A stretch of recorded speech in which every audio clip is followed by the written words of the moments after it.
জাপানের রাজধানী টোকিও থেকে ১০০ কিলোমিটার দক্ষিণ পশ্চিমে হনশু দ্বীপে অবস্থিত মাউন্ট ফুজি বিশ্বের সবচেয়ে সৌন্দর্যময় এই পর্বতশৃঙ্গের উচ্চতা ১২,৩৮৯ ফুট। জাপানিদের কাছে এটি শুধুমাত্র একটি পর্বত নয়, তাদের জাতীয় ঐতিহ্যের প্রতীক।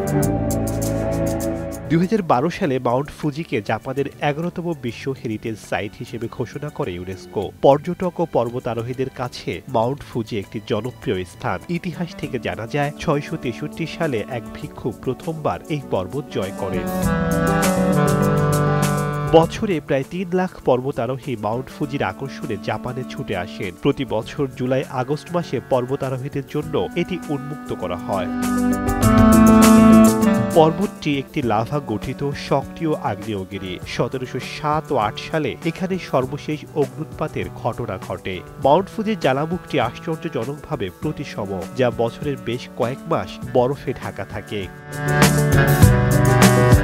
বিশেষজ্ঞদের ধারণা, যদি মাউন্ট ফুজির প্রবল অগ্ন্যুৎপাত ঘটে তবে টোকিও শহরটি ছায়ের নিচে চাপা পড়ে যেতে পারে। তবে এই ঘুমন্ত আগ্নেয়গিরি মাউন্ট ফুজিকে নিয়ে জাপানিদের যেন গর্বের শেষ নেই। তারা মনে করেন এটি পবিত্র।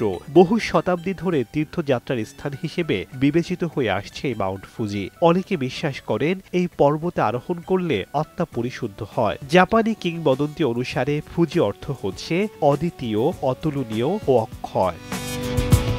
শেখ সাদি মারজান, সময় সংবাদ।